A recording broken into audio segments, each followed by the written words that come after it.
Congratulation doctor શ્યામ, આજે તમે અમારું કામ કર્યું છે. થેન્ક યુ સાહેબ. સાહેબ, બેન દીકરીની રક્ષા કરવી એ આપણી ફરજ છે. આપણી નજર સામે કોઈની પણ બેન દીકરીને અન્યાય થતો હોય ને તો આપણે અટકાવવો જોઈએ. આપણે એમને એવી સુરક્ષા આપવી જોઈએ કે એમની મરજીથી ગમે ત્યારે ગમે ત્યાં હરીફરી શકે. તમે જીવનમાં કોઈને મદદ કરી હશે તો જરૂરી નથી કે એ જ વ્યક્તિ આવીને તમારી મદદ કરે. તમારા પુણ્યનું ફળ આપવા માટે ભગવાન કોઈને ને કોઈને મોકલી જ આપે છે. જેવી રીતે અત્યારે મને મોકલ્યો તમારી મદદ કરવા માટે. જો દરેક પુરુષ આવું વિચારે તો આપણા દેશની કોઈ પણ છોકરી ડર વિના મુક્તતાથી અડધી રાત્રે પણ ગમે ત્યાં જઈ શકે છે. લોકો પારકા થઈને પણ પોતાની ફરજ નથી ચૂકતા. અને હું જેને પોતિકા માનું છું એમણે જ મને રસ્તે રઝળતી મૂકી દીધી. આજે જો આમણે મને ના બચાવ્યો તો ખબર નહીં મારું શું થાત. ડોક્ટર શ્યામ, આજે તમે બહુ મોટું કામ કર્યું છે. તમને કેટલા લોકોના આશીર્વાદ મળશે. સાહેબ, મારે એ જ કમાવા છે. પૈસા તો બધા જ કમાવી લે છે.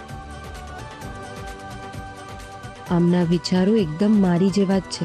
બીજા માટે કંઈ કરવામાં મારી જેમ જ આનંદ મળે છે. ડોક્ટર સાહેબ, પેલા ગુંડાઓ, હું જ્યારે આ છોકરીઓને ટેમ્પામાંથી બહાર કાઢતો હતો ને એ દરમિયાન એ લોકો ભાગી ગયા હશે. સાહેબ, આઈ એમ સોરી, હું એમને પકડી ના શક્યો. અરે ડોક્ટર સાહેબ, તમે શું કામ સોરી કહો છો? તમારી દીકરીઓને બચાવી એ બહુ મોટું કામ છે. અને વાત રહી ગુંડાઓની, તો એને તમે કોઈ પણ રીતે પકડી પાડીશું. હા, પણ એમના ચહેરા મને યાદ છે. બસ ત્યારે ડોન્ટ વરી. ડોક્ટર સાહેબ, આજના જમાનામાં તમારા જેવા ડોક્ટર ઘણા ઓછા છે. બાકી બધા લોકો તો પૈસાની પાછળ જ ભાગી રહ્યા છે. બીજા બધાની વાત છોડો ને, આપણે ક્યાં લોકોને સુધારવા જવાના છે. હું પ્રામાણિકતાથી કામ કરીશ. બસ લોકો આટલું પણ કરતા થશે ને તો એક દિવસ એવો જરૂર આવશે કે લોકોને ધરતી પર સ્વર્ગનો અનુભવ થશે. સાચી વાત છે. ડોક્ટર સાહેબ, આ છોકરીઓ સાથે એક ફોટો થઈ જાય, કાલના બધા ન્યૂઝપેપરમાં ફોટો આવી જશે અને શહેરમાં લોકોને ખબર પડવી જોઈએ કે તમારા જેવા એક બહાદુર ડોક્ટર છે જેમણે પોતાનો જીવ જોખમમાં મૂકીને દીકરીઓનો જીવ બચાવ્યો છે. ચાલો દીકરીઓ, એક ફોટો થઈ જાય. ના ના, એની કોઈ જરૂર નથી. આવો ને ભાઈ. અરે પ્લીઝ, હું આ કોઈ પબ્લિસિટી માટે નથી કરતો. દેશના નાગરિક તરીકે મારું કર્તવ્ય સમજીને આ કામ કરું છું. ઇન્સ્પેક્ટર સાહેબ, મારી એક રિક્વેસ્ટ છે કે તમે આવીને આમની સાથે ઊભા રહો. હું ફોટો પાડું છું તમારા બધાનો. પ્લીઝ. ઠીક છે.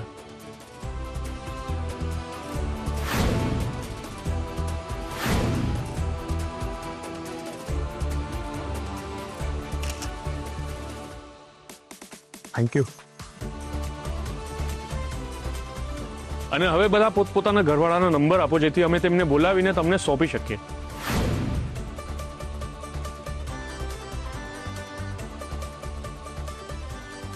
બસ.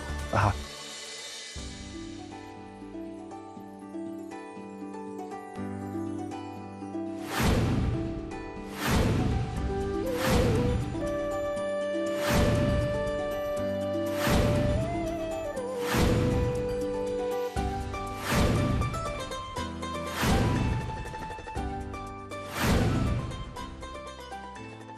રમેશ, સાહેબ માટે ચાલી આવ.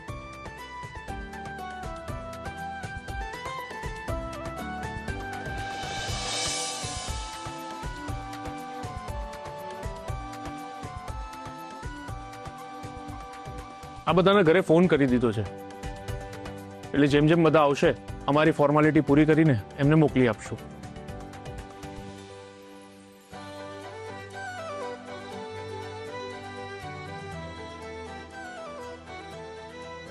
મમ્મી, મેં તમને કીધું હતું ને કે મારે ડોક્ટર બનવું છે. હા બેટા.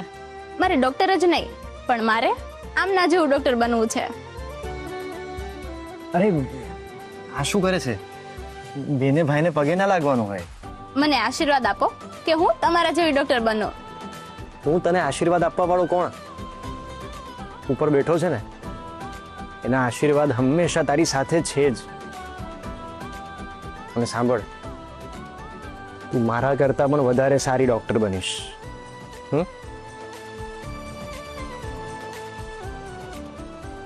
નમસ્તે.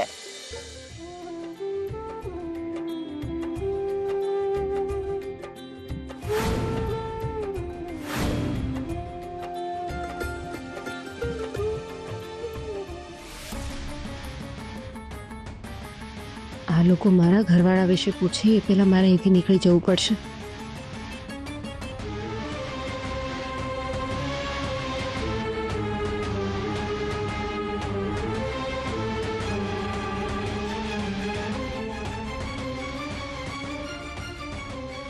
હવે ડૉક્ટર સાહેબ ફક્ત એક જ બેન રહ્યા છે.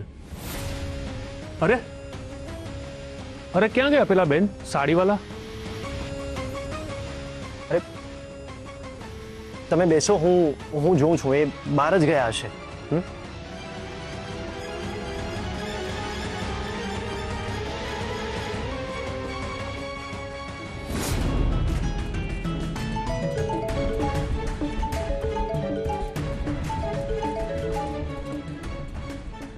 હા બોલ બોલ અભિજીત, કોઈ ઇન્ફોર્મેશન મળી? શૌર્ય, એક ગુડ ન્યૂઝ છે. મારી કઝિન મળી ગઈ છે. હમણાં જ એના પેરેન્ટ્સ એને પોલીસ સ્ટેશનમાંથી એને ઘરે લઈને આવ્યા છે. વાવ યાર, that's a really good news. તારા ભાભી પણ ઘરે આવી ગયા છે ને? નહીં યાર, હજુ સુધી રાધા ભાભી ઘરે નથી આવ્યા. તું ટેન્શન ના લઈશ. જો એ બધી છોકરીઓ સાથે હશે ને તો સેફલી પોલીસ એમને બચાવી લીધા છે. ઓકે ઠીક છે. અરે આ પોલીસ ચોકી કઈ છે? મને એનું એડ્રેસ મોકલ ને.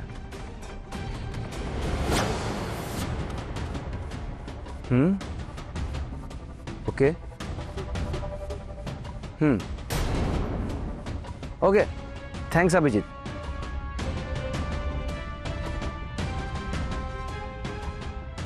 હા તો એ જ પોલીસ ચોકી છે જ્યાંથી હું ભાગ્યો હતો. હવે શું કરું?